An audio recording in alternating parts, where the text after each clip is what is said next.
শত্রুদের নাকের নিচ দিয়ে যাবে পাখির মতো ড্রোন। চীন তৈরি করেছে এরকম পাখি আকৃতির এক ধরনের ড্রোন, যেগুলো ডানা ঝাপটাতে ঝাপটাতে চুপচাপ নজরদারিতে বেরিয়ে আসে সরাসরি হামলার জন্য। চীনের নতুন এই ড্রোনগুলো দেখতে হুবহু পাখির মতো। ম্যাকপাই, সমুদ্র পাখি, ঈগল ও চারুকার।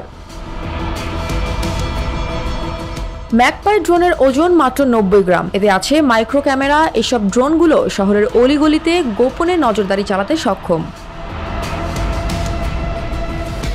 বড় ড্রোন যেমন ঈগল আকৃতির ড্রোন প্রায় 3.6 কেজি, 6 ফিট উইংস্প্যান ও 6 থেকে 8 কিলোমিটার রেঞ্জে অপরিহার্য সামরিক কার্যভার চালাতে পারে। এমনকি বোমা নিয়ে হামলা পর্যন্ত চালানো যায়। হামিংবার্ড ড্রোন 10 কেজি পর্যন্ত ওজনের হয়ে থাকে এবং 3 কেজি পর্যন্ত মর্টার বা বিস্ফোরক বহন করে শনাক্ত না হয়ে উড়েই সরাসরি আঘাত দিতে পারে। পাখির মতো ডানা ঝাপটানো, সহস্র কোটি টাকার সামরিক শক্তি, কিন্তু কাঠামোগত চুম্বকতায় অদৃশ্য হয়ে থাকে। ইনফ্রারেড, রাডার এসব ডিটেক্টরকে ম্লান করে দেয় বায়োমিমিক্রি এই প্রযুক্তি।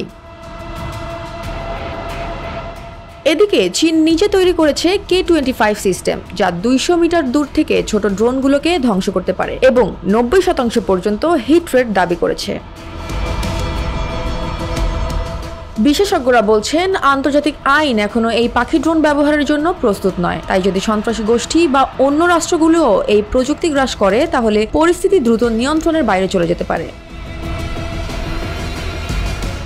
এই ড্রোনগুলো শুধু প্রযুক্তির অগ্রগতি নয়, একই সাথে বাড়ছে নতুন যুগের যুদ্ধের ভয়াবহতার ছায়া। Jaya Hasan, NPB news.